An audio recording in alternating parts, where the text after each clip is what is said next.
Aloha. Welcome to the First Unitarian Church of Honolulu, where we are the beloved community, boldly growing compassion, justice, and joy. Whether in person or online, we are glad you are here.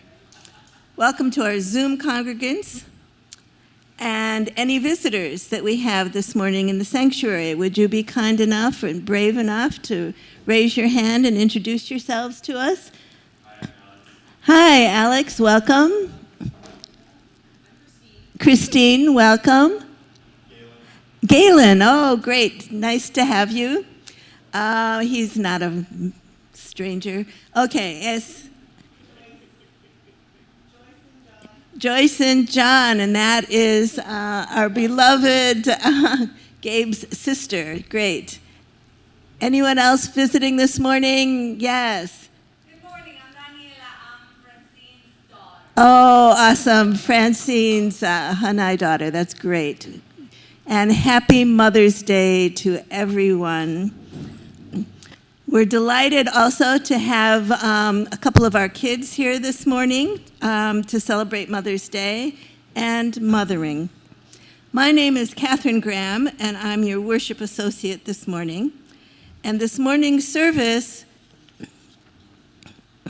will be brought to you by our care team, the members of which you will be meeting shortly.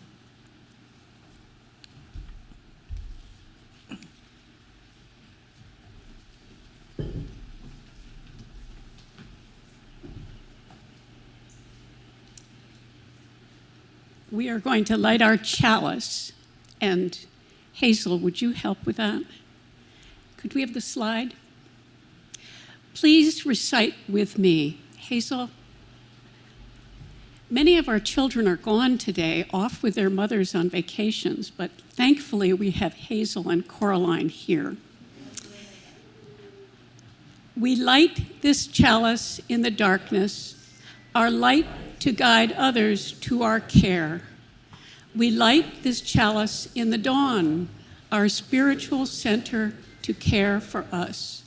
We light this chalice from the heart of our heritage, fulfilling our spiritual, ethical, loving selves. We light this chalice together. Thank you. And now we will sing together. Come sing a song with me.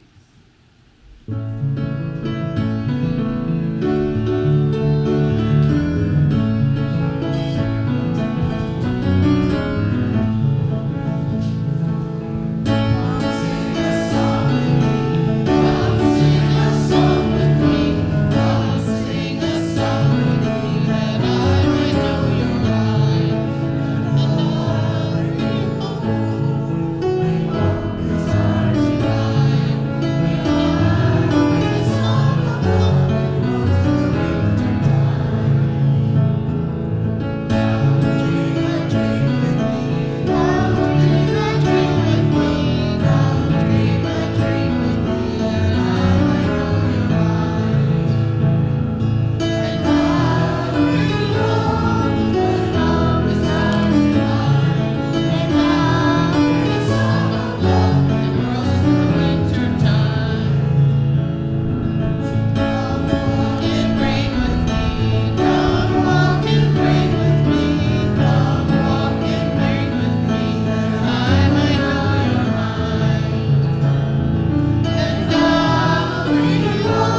before we send our children up, Karen would like to come forward with a special announcement.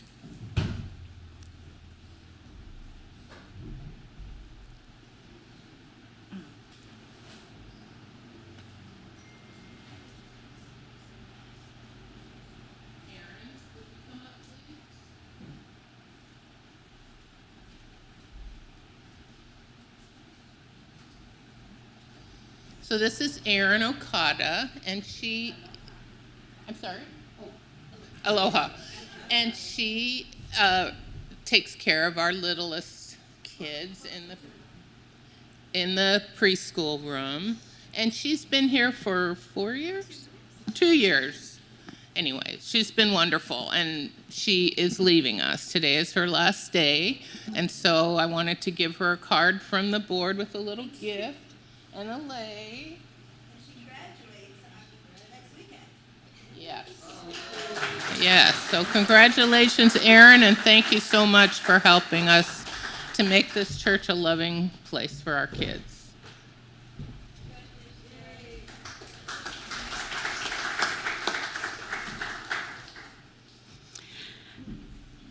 And now we will have the call to worship, which will be most of my words today about mothering. And up on the screen, you can see some of the parts of my life of mothering. You can see in the back Oberon the peacock, who came back to me fanning his tails. So, after the service today, at Keith's suggestion, we're going to have a special talk story, which will be come and tell stories of your mother, whoever she may be, or he may be, whoever did the mothering for you. Come to the study and share your story. Now, I'd like to talk about mother. What does that word mean to you? What a mother. What a mother. Either way, a major force. A mother is one who mothers, one who is mothering. What do we mean? We know mothering does not just relate to our biological mothers, or those of us who are mothers. We can all mother. Commonly, most consider the essential quality of mothering as the consistent, selfless affection that forms the foundation of a secure and nurturing relationship with a child. But mothering is also understood as feeling unconditional love. And even more simply, it means to act out of one's heart. But what does unconditional love really mean? It's not only about feeling great love. It's feeling love with a new sense of acceptance of the other. Instead of my being of singular or paramount importance to me, unconditional love means that my preferences and assumptions have receded, as curiously I find the preferences and assumptions of the other. Last week, Reverend Sam spoke about the humility that honesty demands. She quoted the poet philosopher David Whyte, who said, in pondering relatedness, honesty allows us to live without knowing. We do not know the whole story. This kind of honesty and humility is a new kind of freedom, the freedom to not be limited just by our own souls, but to explore another's. This mothering, this unconditional love, I believe, means standing in relation to another, knowing that we do not know, that the other is a mystery, and the mystery is profound and moving. We have each been mothered by some ones in our lives, not always our birth mother, and we've learned to mother others, and we can learn to mother ourselves in understanding, in self-care, in wisdom and acceptance. How many of you here have given birth? What a phrase, giving birth. sounds so gentle. We induced my fourth child 2 weeks early, and she was the only one who was under 9 pounds. It did not feel like giving birth. It felt more like a monumental, painful human earthquake that I could not stop and had to learn to encourage. You learn fast between the deep breathing and the pushing that pressing against the pain is best. Was it like that for any of you? But meeting my daughter, my first child, at that moment of birth was the most amazing experience of my life. And I think it bears thinking about that kind of moment for all of us, whether we've given birth or not. Here, you live the contradiction of being so related for these 9 months, one person bearing and carrying another, and yet now you are suddenly separate. The biggest surprise, the biggest revelation, as I felt the rush of love for this divine being who I'd been carrying, nourishing, and protecting, was that she emerged a fully individual being. Suddenly, my human needs and wants were not as immediate to me as hers. When I looked at her, it was not just with deep love. Now there was an openness to the mystery of who this new being, who so entranced me, would become. I'd always enjoyed animals. You see the peacock. I don't have all my pets there. I rescued frozen baby bunnies on little heating pads. I hatched guinea hens in my incubator. I cared for puppies as they grew. So I should have known what a big deal this birth would be. But I did not know. This was a 360-degree enormity of love for this human being, utterly distinct, and while dependent for a time, a complete individual who would reveal herself through time. This was an unearthly lesson in humility. I think the consideration of the miraculous moments of childbearing can actually give insight into life challenges that many face and fail. To live in healthy, free relation with others. We have chosen here in this church to address the complexity of relatedness deeply in our own church community. To live in loving harmony in spite of and in honor of differences. To see that we are one, though each one of us is an individualized being. Meanwhile, there's a crisis raging in the larger world that grows out of an inability to act in loving support of others who are different. Yet everyone is different. We are working here at a deep level with humility to dive into the richness of this challenge. Humility like this, we have been considering, experiencing, and understanding in our church services and in our Hope for Us work in the community with fresh, intriguing curiosity. We meet those with different views and different ways with a new feeling of humility.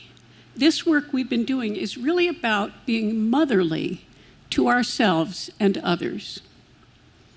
So then what does othering mean? Othering is viewing or treating a person or group as fundamentally separate from us, seeing them as less worthy of respect, belonging, or full humanity. Feeling suspicious of others. These are ways of othering. And we have each felt othered at some time in our lives. And we have likely, perhaps unintentionally, othered others. It's so easy to slip into othering as a minimizing relation. And it's easy for others to see us as separate or less than. Still no ERA, for example. The crucial point of balance is, while we yearn to feel unconditional love come from us and come to us, it only comes with humility of recognizing the individuality of the other as always equal in value to our own. Mothering, not othering. It was enlightening and surprising to me to learn that the powerful feeling of mothering, of profoundly feeling the others personally, does not only come from giving birth. Working with child welfare services, meeting requirements, taking training, and then meeting my foster children was transforming. I entered a room to be introduced to two sisters who could choose me to be their foster mother or not, and I could choose them as my foster children or not. But I found, to my surprise, instantly I felt related, responsible, and responsive.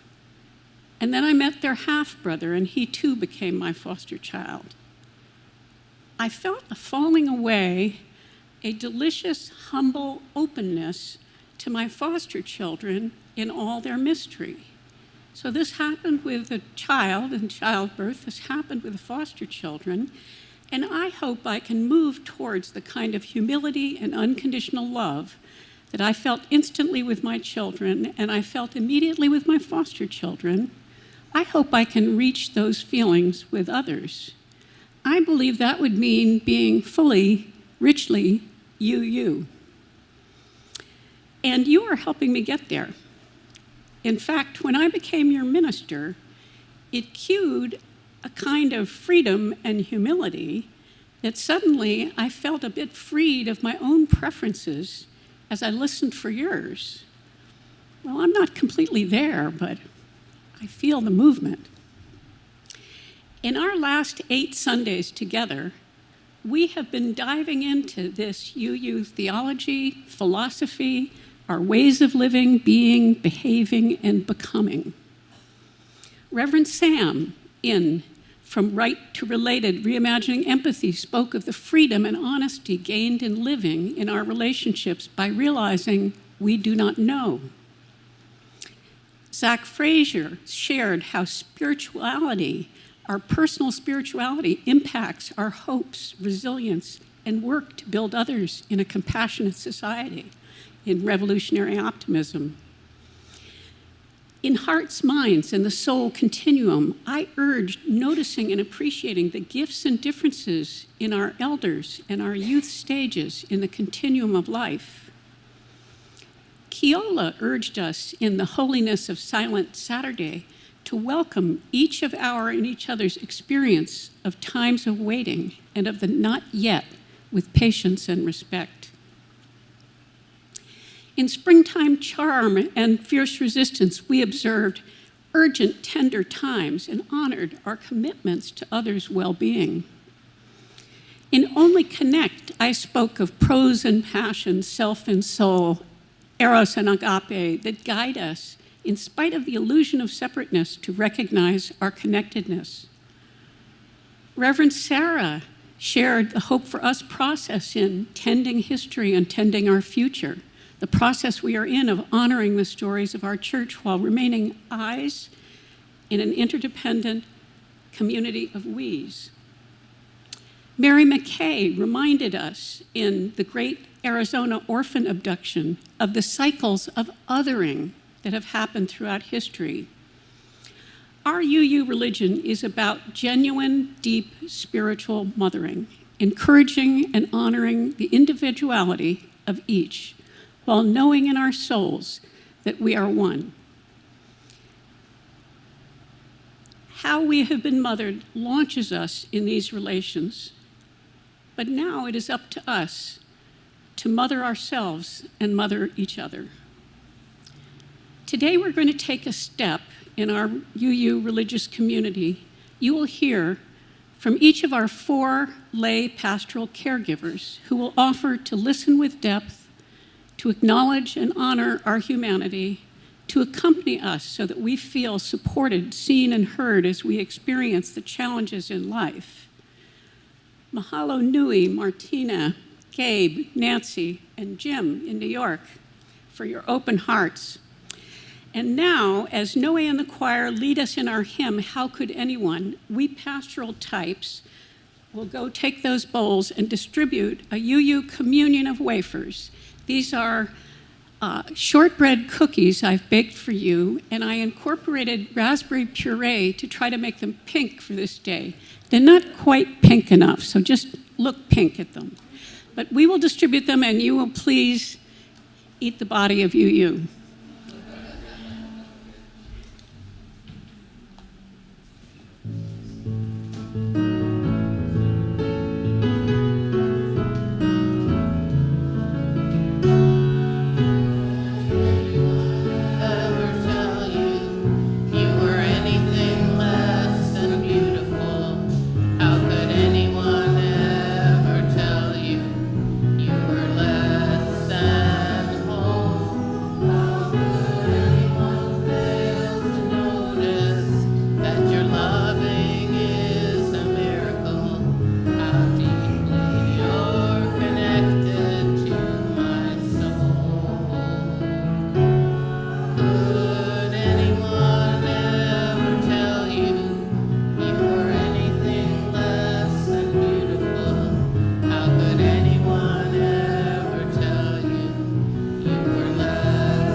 I'm so busy eating my wafer, I forgot to come up.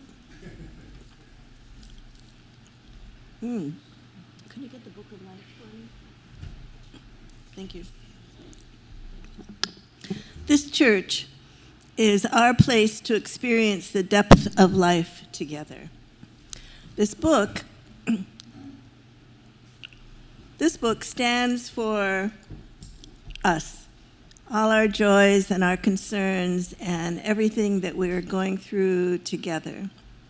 And we know it lives over here on the table right before you enter the sanctuary, and people know that they can write in here whatever's going on in their minds and their hearts. And then we share it. You can also talk to any of the members of our care team if you need someone to listen. You can write it now on our website if you want people to know what's happening. So we have a concern, and it says, my mom has to do homework on Mother's Day. And that's from Hazel. So her mom is studying to get into nursing school. She said,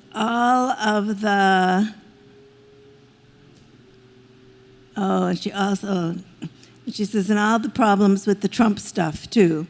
That's a concern of hers. So thank you, Hazel. She went upstairs to the classroom. If there are any other concerns besides all the Trump stuff and Hazel's mom having to study today, on Mother's Day, I'm going to pass my hand across the sanctuary, and please just shout it out. Trump stuff.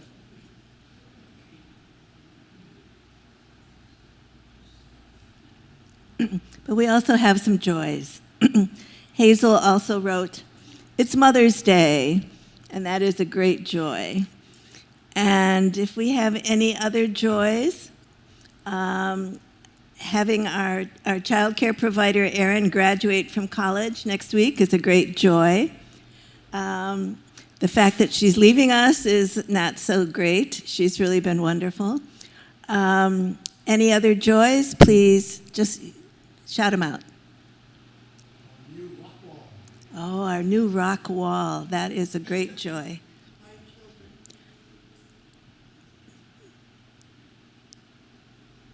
My lay. This is wonderful. I feel like the queen of the world. Thank you, son.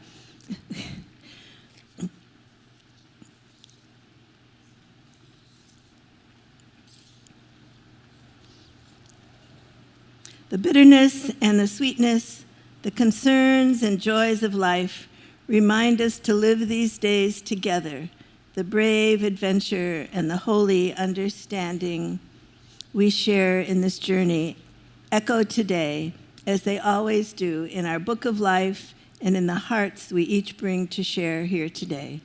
And may it always be so.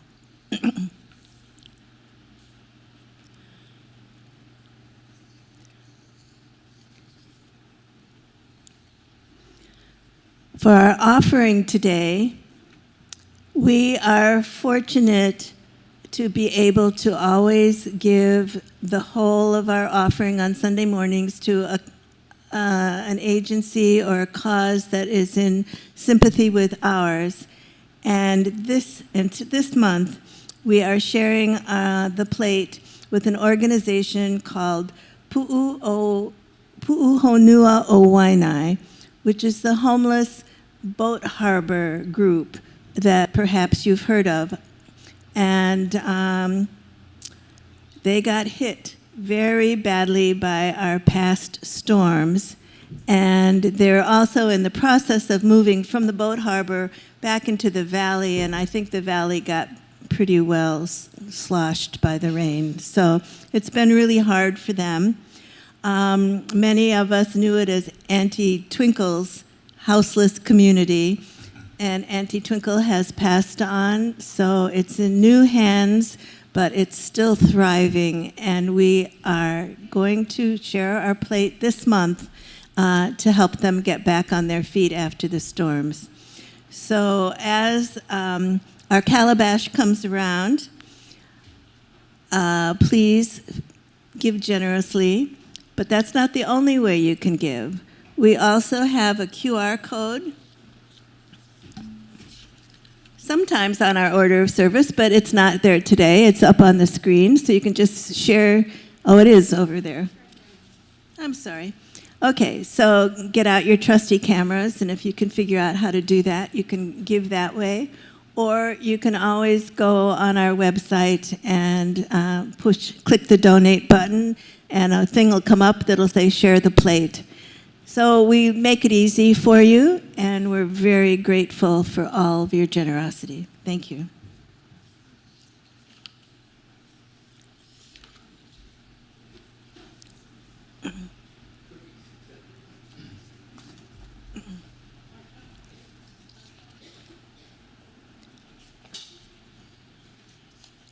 I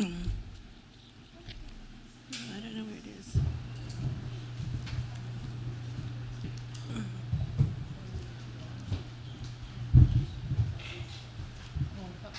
This one. That's what it says in the program.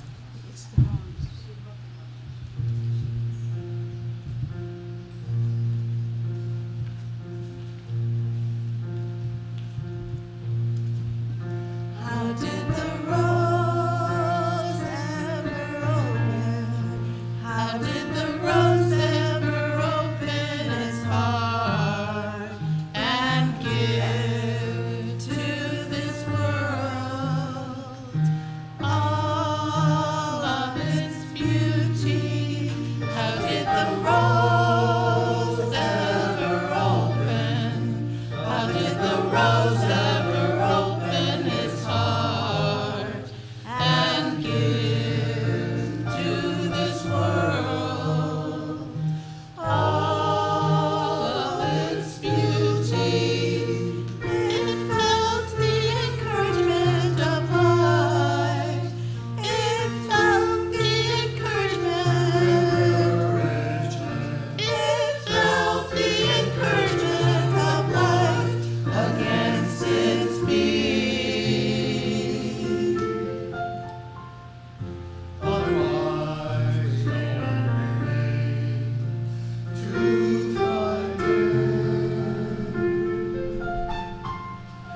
otherwise, we all remain too frightened.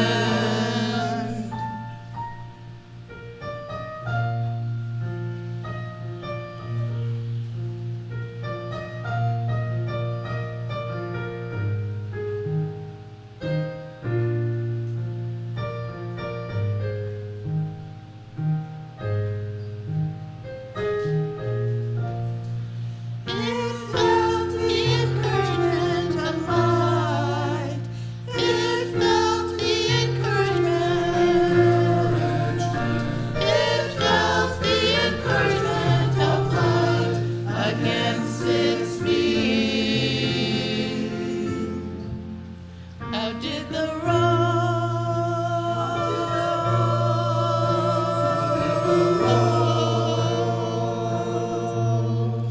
How did the open? How did the rose? How did the rose? How did the rose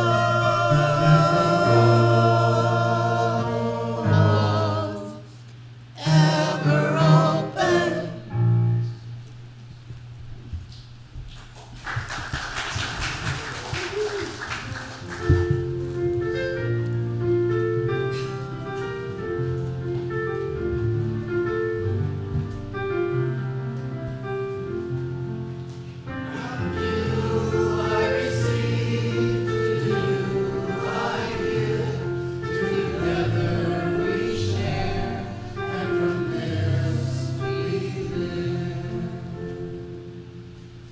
Thank you. Your generosity goes out into the world. Mahalo.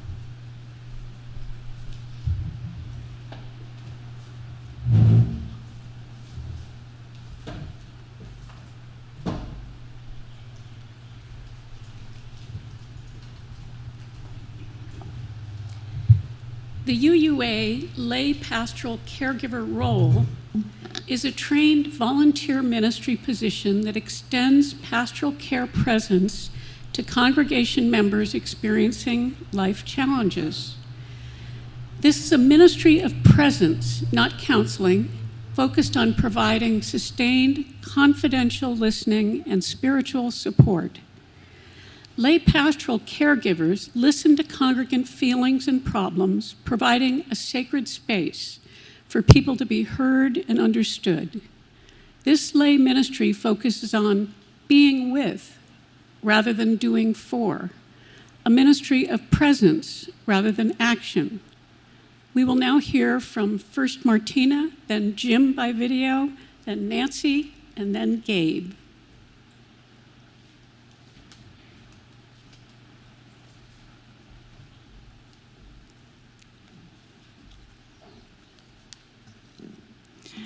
Aloha. I'm Martina Queenth, and I want to wish you all a happy Mother's Peace Day. My family we don't celebrate Mother's Day, but I wish you all peace. I've told my story before. I was born a poor Jewish girl. I'm the oldest daughter of college-educated parents raised in middle-class suburbs. The poverty was not my surroundings or my possessions, but in a sparsity of compassion, affection, and spirituality from my insecure and controlling mother who saw anti-Semitism everywhere and my work-weary stepdad. We practiced the rites of Reform Judaism with only a financial commitment to our temple and without the possibility of the warmth of a community that might have known us if my parents had been more involved in temple life. I was raised on a metaphorical island. Growing up and away from home, I managed the turbulent waters of life through my 20s, gaining cynical understanding of life and relationships. And then I met and married Jim Cooper, a kind, generous man with a quiet understanding and depth of spirit. He introduced me to his way of being in a loving family. Embraced. And then we had 3 amazing daughters, and I became a mother, kinder than the one who raised me. Embraced. And then, looking for a religious home to anchor our children, we found Unitarian Universalism. In a short decade, I finally discovered what it meant to be active in a spiritual, justice-seeking community and to be held with compassion, care, and acceptance. Embraced. And then after 20 years in that church, Jim and I moved back to Honolulu and joined this church and found the same acceptance. Embraced. Under the dynamic leadership of Reverend T.J. Fitzgerald, I joined the newly formed care team that he proposed and took a 30-hour training course offered by the UUA. I've always been a pretty good listener, but there I learned the value of only listening, the value of allowing silence, the value of not having to offer an answer to the often confounding question in someone else's life. As people age, and there begins to be so many chapters of our books of life scrolling behind us, we actually know how to handle most situations. What we might not have in a quagmire of relationship is perspective. This is what the care team offers. A chance for you to formulate the problems, to put your thoughts into words that are spoken out loud, and to hear what is being said inside your head with our gentle questions to help clarity. Embraced. And then our church went through turbulent times, and our care team was there for you. But I started to feel disconnected. And then I was diagnosed with cancer. And you, my church Ohana, became my care team. Embraced.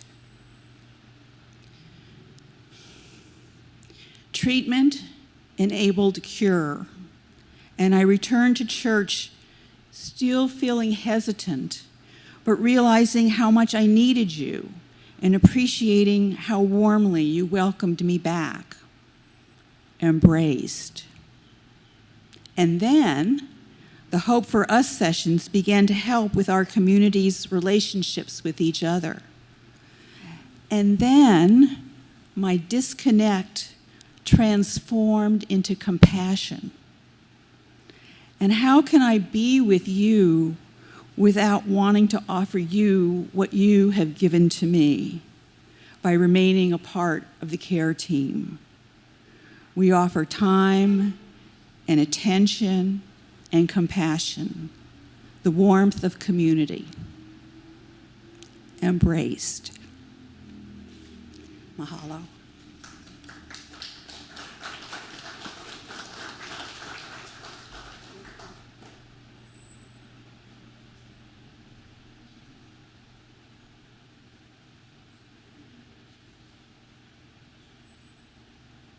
My name is Jim LoPresti. I'm the new kid on the block, which is why many of you don't know. I hope to change that. I was taken by the sign outside our building that says, "Joy is an act of resistance." Zach also referred to this in his excellent sermon. For me, that sign says, we refuse to let fear or despair define our lives, especially in a world filled with injustice. That we can choose to be idealistic and support each other toward that goal. I joined the care team because I want to be part of a community where we support each other through our joys and sorrows. I'm a compassionate listener, and in a counseling role, I've worked with individuals, groups, and families. I've led journal writing workshops and bereavement groups. My first lesson in empathy came about when I was a teenager learning to drive. My father was my driving instructor. He was kind, patient, and easygoing, qualities that really facilitated my learning. I was an unempathic teenager, and looking back, I'm sure that his gentle parenting surely gained him sane footing. During one of my driving lessons, another driver cut me off in the most dangerous manner. Even though the driver didn't hear me, I was yelling some very nasty comments about it. My father very uncharacteristically yelled at me and said, "Pull over." And after I pulled over, my father said, "You have no idea what was going on in his head when he did what he did. He could have a sick child at home. Maybe his boss fired him and he was wondering how he was going to take care of his family. There could be any number of reasons he was distracted. We'll never know, but maybe we should cut him some slack when we think about the possibilities." I didn't latch on to that lesson right away because, well, I was a teenager, an unenlightened one, and at best self-centered, at worst, and well, I was unenlightened and at best and self-centered at worst. But as I grew up, I began to appreciate the lesson. My father barely made it through elementary school, but to this day, I believe he was the wisest man I ever knew. Many more lessons came my way, and one of my great regrets is that I didn't get to share with him my deep respect and love. I can only hope that perhaps he's listening and smiling with satisfaction. I'm the person I am today because of his quiet leadership and love. I like to think of myself as a diamond in the rough, not perfect, but getting a little closer each day. I've never been to a place like Hawaii. I knew the weather would be wonderful, but the spirit, the people, and the love that comes my way is immeasurable. And I will always be grateful for the chance to be part of that. That spirit, in many ways, is part of our congregation. I want to be part of that as well. Jack Nicholson, in the movie As Good as It Gets, rises above his severe emotional limitations and says to the woman he loves, "You make me want to be a better man." That's how I feel about this congregation and Hawaii. Thanks for listening.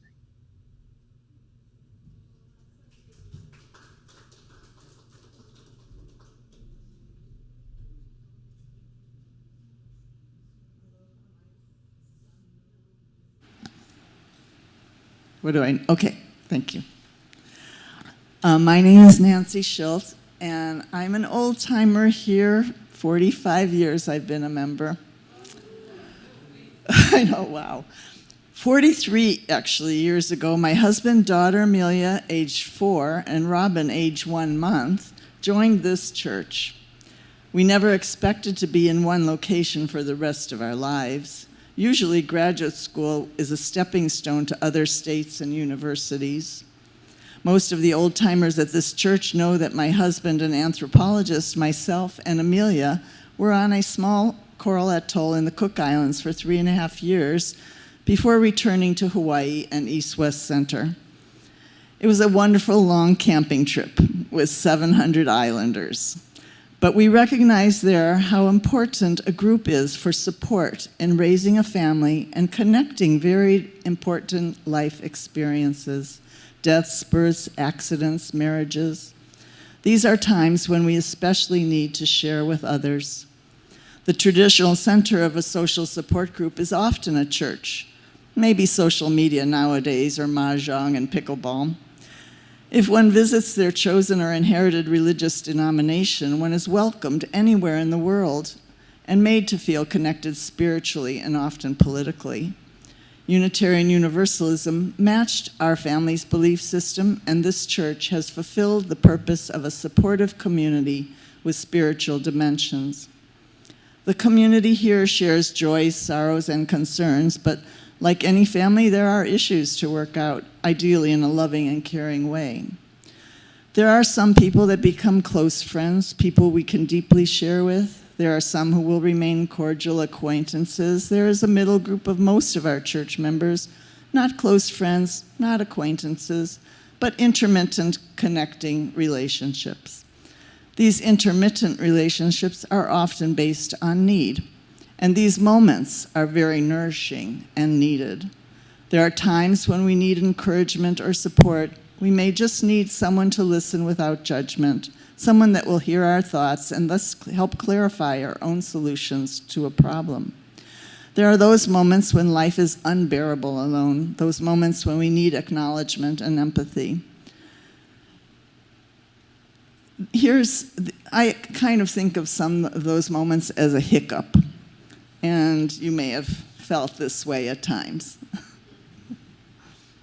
And you might need a little bit of a help poking to get out of that little rut, hiccup. You might have been worried about an upcoming surgery. You might have a friendship trust that has been broken and you feel betrayed. Your dying cat is in pain and you don't know if you should have the vet administer a lethal dose. We're not therapists and are unable to help you deal with long-term mental health needs, but unconsciously we know what we need to do, but sometimes we just need to talk it out of that unconscious mind.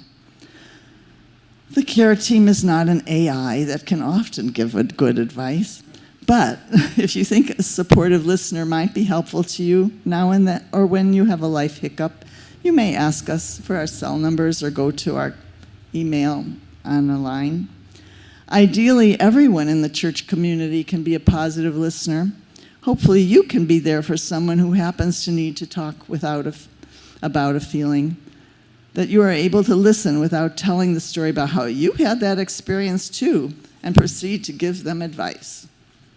Hopefully you will be able to listen without judgment, but with an understanding heart, and be a calm presence when needed. I have a poem I'd like to share from Reverend Sarah Steedman. It's called Power Like a Seed. In a world that wants power like a machine gun, power like a bomber plane, power like a gated fence to keep the hungry out, I want power like a seed. Power that will crack me open and grow something good. Power like an open door, an invitation that says, come on in. Power that feels like a strong spine with a soft heart. I want the power to listen, to lean in, to ask follow-up questions. But more than anything, I want the power to bring us together, to lift you up. There are different kinds of power. One will build a wall. One will build a garden. We should know by now, only one will bear fruit.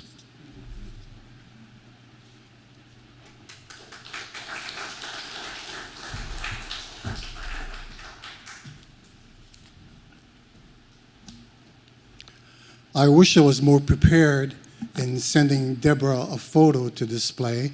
I should have sent you a photo of my 19 brothers and sisters, but I don't think it would fit in the screen.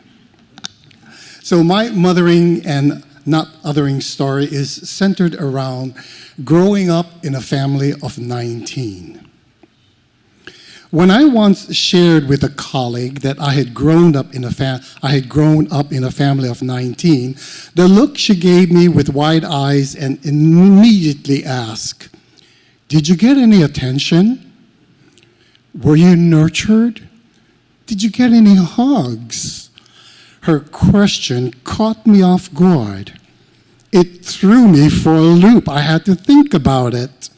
You see, our household was always alive with noise, crying babies, clattering dishes, and rhythm, and a steady rhythm of everyday survival.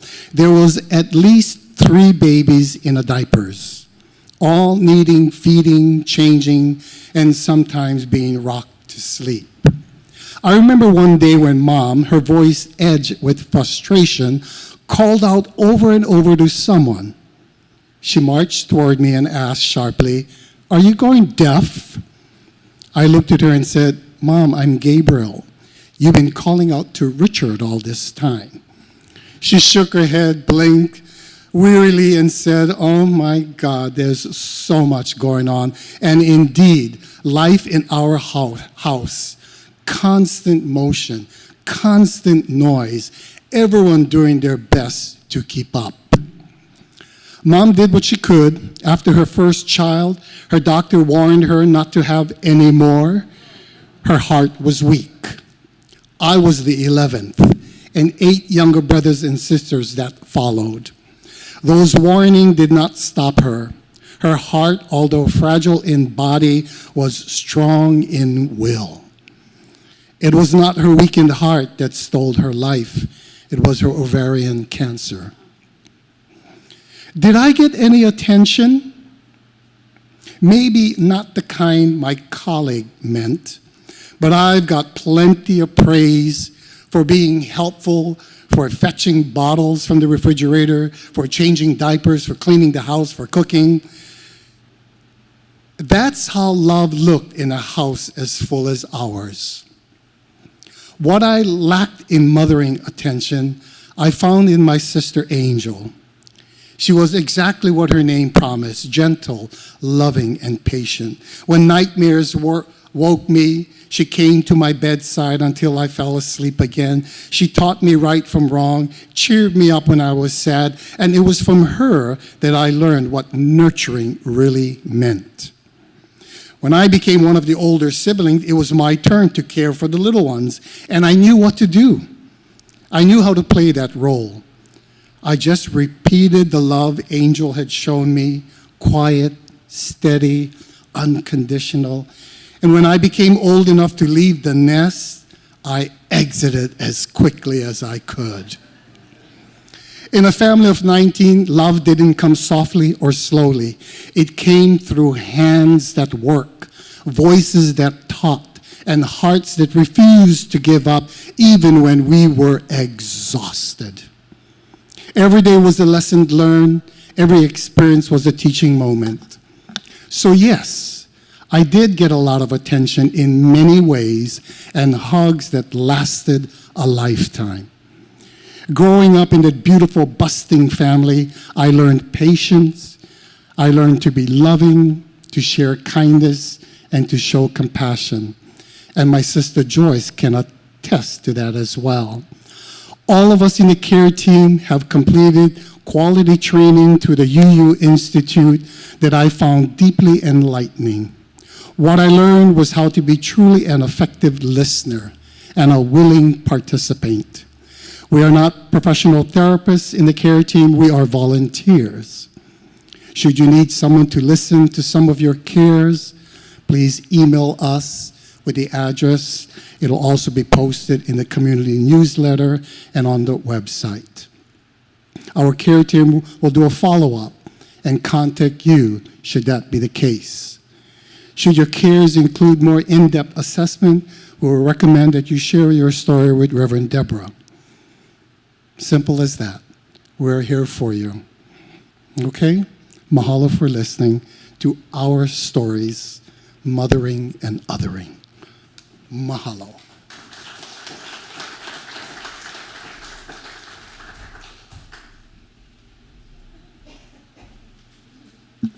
Please stand and sing with us. Listen, listen, listen to my heart's song.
Our care team will never forsake us. Thank you, care team. That was great. Before we extinguish our chalice, I have a couple of announcements.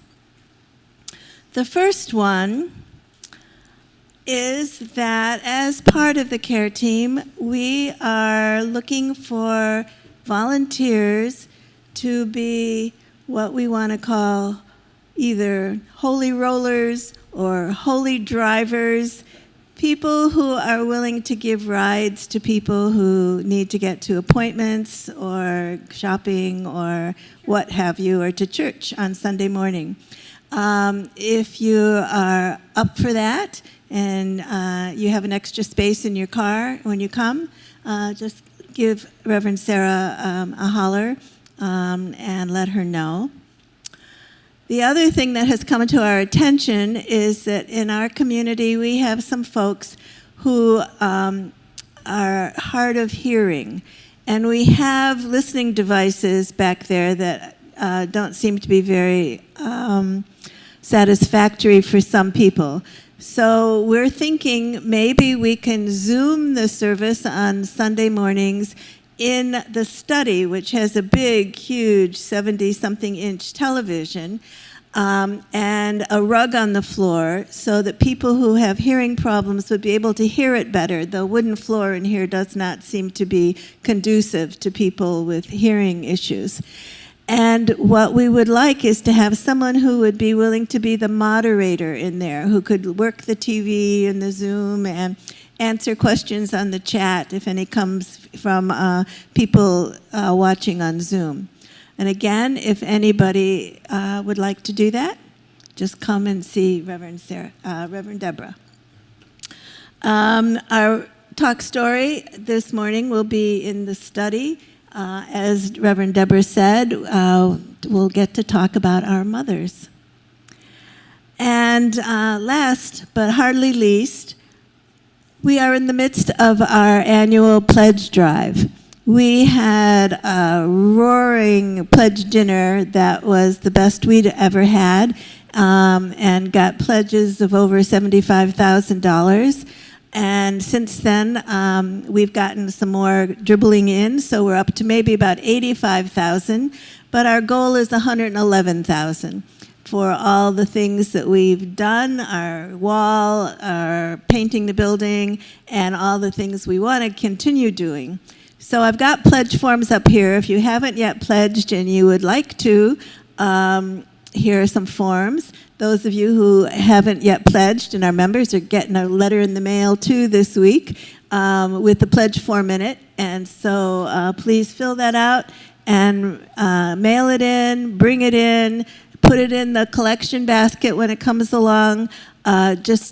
You can email me. There's lots of ways to tell us how you would like to pledge. So if you would be kind enough to do that, that would be great. And now I ask you all to stand. Oh, we have another announcement? Okay. Let's extinguish the chalice. Do we have words up here? Oh, we do. Everyone, please repeat. Lit here, this chalice stands for us. As we extinguish the light, our flaming chalice lives in us, marking our desire for enlightenment, constant curiosity, uplifted by love, beckoning others to rely on us, sharing the light within us. We live in fairness, respect, and love.